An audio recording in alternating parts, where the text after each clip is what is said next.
Katie is my daughter. Ron and I have this wonderful girl.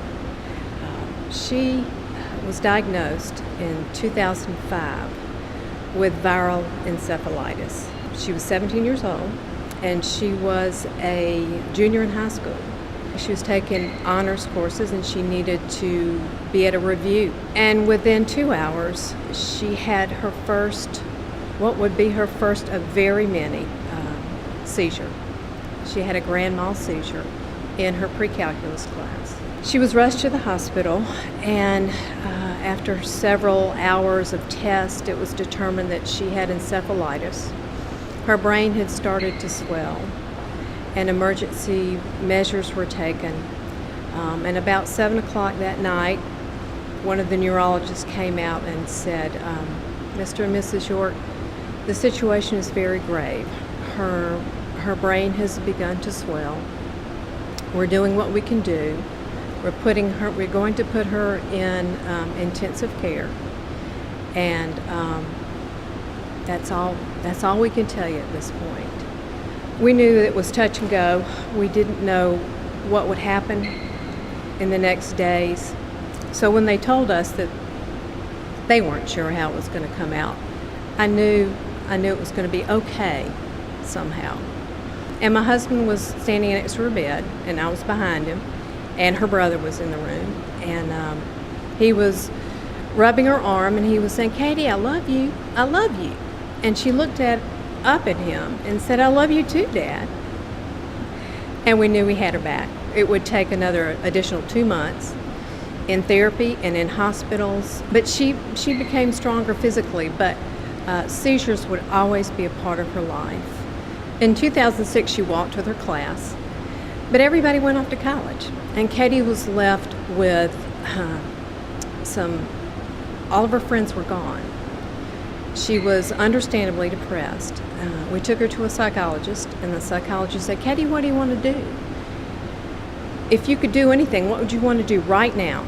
And Katie said, Mom, I think I want to work with kids. She had been a swimmer for 10 years. She had hoped to swim in college. I want to work with kids, and I kind of want to be around the water somehow. So the psychologist said, I know a lady at the Y, and I will get in touch with her, and let me just see what happens. So she, in fact, contacted Claudia Collins, and Claudia Collins is head of the Adapted Aquatics Program at the Y in Augusta.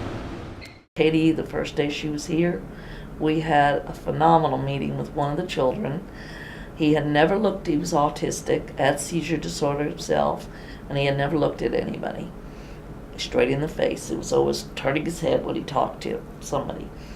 And I said, Paul, I'm going to let Katie help you today in the water. Is that okay? And he was a swimmer. And so she got in and she said, Paul, will you look at me? And he looked at her and just started talking to her like he'd never done before. I'm standing on the pool deck watching this miracle happen.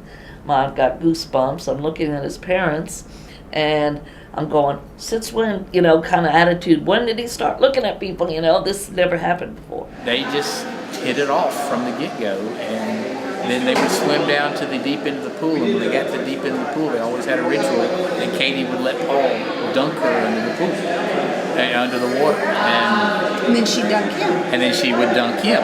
But the connection was Paul began looking in the eye. He began to understand more about what they were trying to accomplish with the swimming, I guess, in his mind, and his swimming abilities began to improve. One day I came to pick her up, and I noticed that Claudia was walking the perimeter of what is now the pool. And I said, what are you doing? And she said, I'm claiming this for God. She was walking around the perimeter reading a scripture, claiming it for God. And I said, well, it'll happen. And so we started praying and going out once a week and walking around the area and praying. And she actually prayed with me. And she would go home, our mom told me, every night and pray over it. And she looked at me every time we prayed and said, Claudia, I'm going to help you build your pool. And I just said, Katie, I know you will. I know you will. The morning of the 20th of May, she hadn't gotten up, and my husband went to work, and I said, I guess I better go get Katie. And I went into her room, and she was face down on the bed. I turned her over, and she was not breathing, and I realized at that point that I think in my heart I knew she was gone. I pulled her off the bed and started CPR, but I knew she was gone.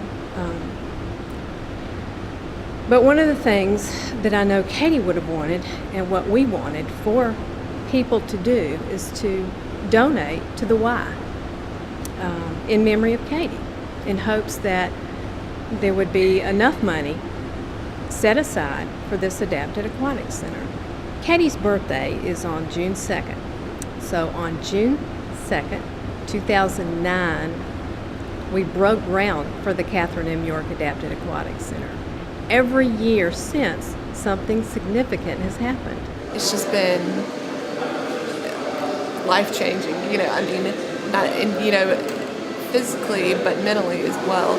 To be able to get out of the chair and move in the pool and swim around, and just to have that movement, to be able to move, what it does for you mentally is just as important as physically. The water is blessed. The water is blessed, and miracles are happening every day. I think Claudia said we have served 600 people the year it opened. And at this point, 2012, we've served over 1,400 individuals in this beautiful facility that is like no other. It's like no other for several reasons.